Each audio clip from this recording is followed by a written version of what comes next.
الحمد للہ رب العالمین والصلاة والسلام علی اشرف المرسلین وعلی آلہ وصحبہ اجمعین وبعد اعوذ باللہ من الشیطان الرجیم بسم اللہ الرحمن الرحیم وأذن فی الناس بالحج یأتوک رجالا وعلی کل ضامر یأتین من کل فج عمیق لیشہدوا منافع لهم وقال النبی صلی اللہ علیہ وسلم الحج المبرور لیس له جزاء الا الجنہ وقال ایضا من حج فلم يرفث ولم يفسق رجع كيوم ولدته امه صدق اللہ العظیم وصدق رسولہ النبی الکریم۔ سامعین و ناظرین، بلد اللہ الحرام مکہ مکرمہ اور بیت اللہ الحرام اس کے جوار سے میں آج آپ سے مخاطب ہوں، اور آج میری گفتگو کا عنوان اسلام کا 5واں رکن حج ہے۔ اگرچہ بین الاقوامی حالات کے پیش نظر امسال حکومت سعودی عرب نے بیرون ملک سے حجاج کے حج کا الغاء کر دیا ہے اور صرف اندرون ملک سے حجاج کرام کو فریضہ حج ادا کرنے کی اجازت ہے، مگر حج اس فریضے کے فلسفہ کو سمجھنا چاہیے ہر مسلمان کو، جیسے ہم دیگر اسلام کے ارکان کو سمجھتے ہیں۔ اب آپ غور کریں کہ جتنے بھی شریعت کے احکام ہیں سبھی کو واضح کرنے والا، سبھی کو بنانے والا، احکام ساز اللہ تبارک و تعالیٰ کی ذات گرامی ہے۔ شرع لکم من الدین، اسی رحمان الرحیم رب نے، جس نے ہمیں پیدا کیا، اس نے ہمارے لیے ہمارے دین کو وضع فرمایا، اور چونکہ وہ شارع حکیم بھی ہیں اس لیے انہوں نے جس چیز کا اپنے بندوں کو حکم دیا اور ایمان والوں کو جو شرعی احکام بجا لانے کے لیے کہا، اللہ تعالی نے ان کی حکمتوں اور ان کے منافع کو بھی بیان کیا۔ جیسے کہ ابھی چند روز پہلے، جیسے ایام معدودات کہیں آپ، 1 ماہ قبل ہم فریضہ صیام میں تھے۔ اللہ کا یہ خصوصی پیکج پوری دنیا کے اندر اور پوری کائنات کو عام ہو جاتا ہے، اور رمضان مبارک خود بخود اللہ کی طرف سے خصوصی مہمان بن کے رحمان کا خصوصی پیکج لے کے بندوں کے سامنے، ان کے گھروں میں، ان کے ملکوں میں، ان کے ڈیروں پہ، ان کی بستیوں پہ خود بخود وارد ہو جاتا ہے۔ تو رحمان کی رحمت کا یہ حکم، اس کا مقصد کیا ہے؟ تاکہ بندوں کو تقویٰ سکھائیں۔ تو ہر حکم کے پیچھے بندوں کی مصلحت، بندوں کی منفعت اور بندوں کی اصلاح مقصود ہے، کیونکہ اللہ رب العالمین ہیں، وہ جہانوں کی تربیت کرنے والے ہیں، اور وہ مربی ہیں، اپنے بندوں کے روحانی طور پر بھی مربی ہیں، اور ان کی جسمانی ضروریات بھی انہیں میسر کرنے والے ہیں۔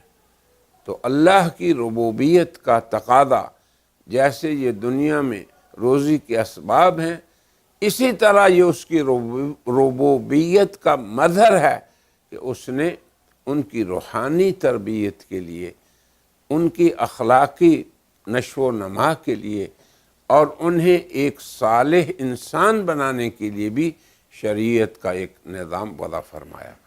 تو روزہ برائے تقوی اور نماز کے بارے میں فرمایا ان الصلاۃ تنہا عن الفحشاء والمنکر، کہ نماز بندوں کو بے حیائی اور منکرات سے روکتی ہے۔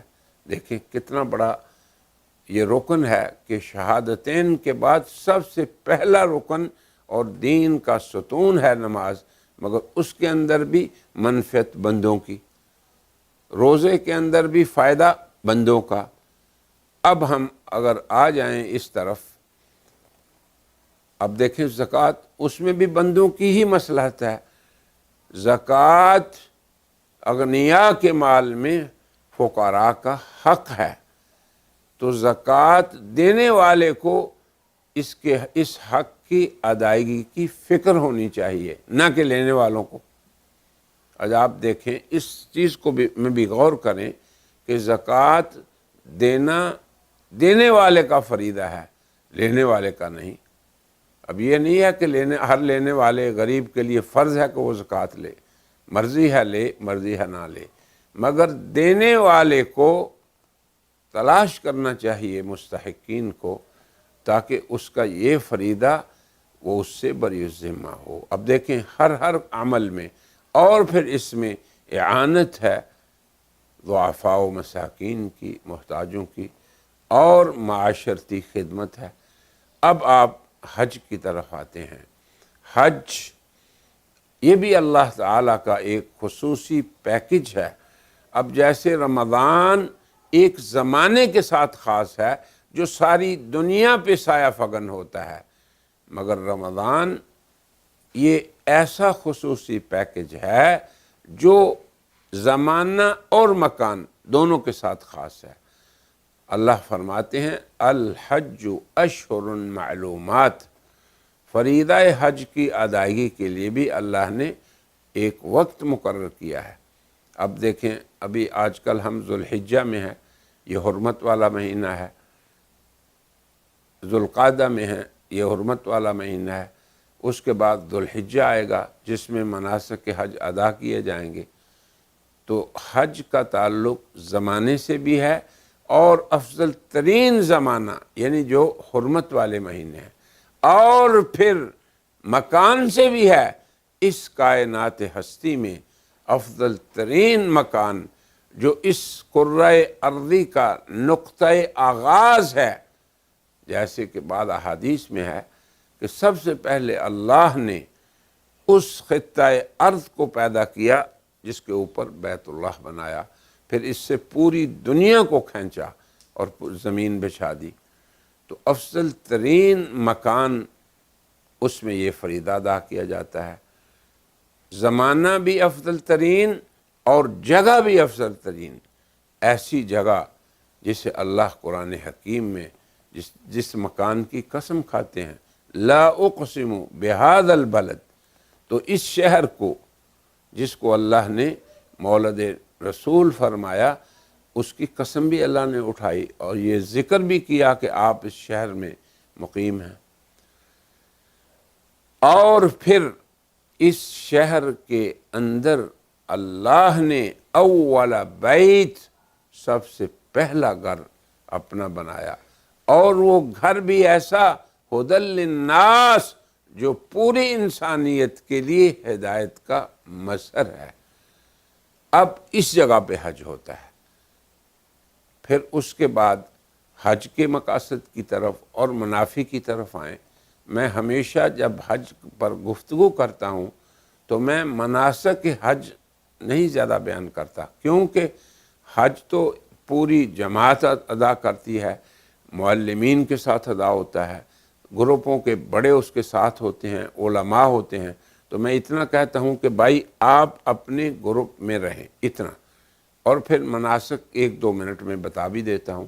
لیکن آج کی اس مجلس میں جیسے میری عادت ہے، سب سے پہلے میں حج کے منافع پہ بات کرتا ہوں، ان مقاصد عالیہ کا بیان کرتا ہوں جن کے لیے اللہ نے اعلان کروایا، اور ابراہیم علیہ السلام جو بانی بیت ہیں انہیں کہا وَأَذِّن فِي النَّاسِ بِالْحَجِّ، جب وہ تعمیر کر چکے ابراہیم و اسماعیل اس گھر کی، تو فرمایا کہ اب تم اعلان کرو لوگوں میں حج کا، کہ اے لوگوں آؤ اور اس بیت کا حج کرو، اس گھر کا حج کرو۔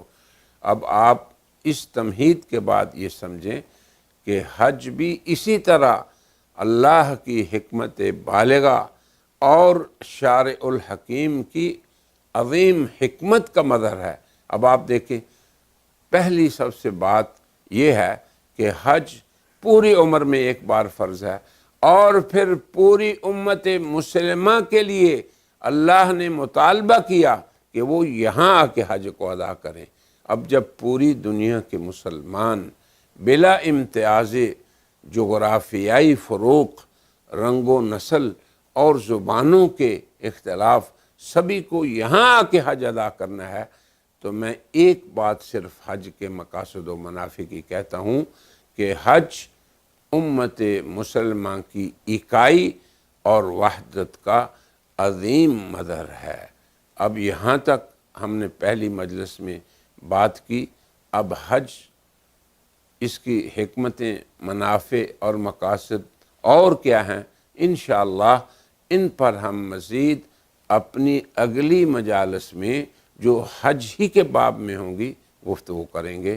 وآخر دعوانا ان الحمد للہ رب العالمین۔ برائے مہربانی ڈاکٹر سعید مکی کے چینل کو سبسکرائب کریں اور بیل آئیکن پر کلک کریں۔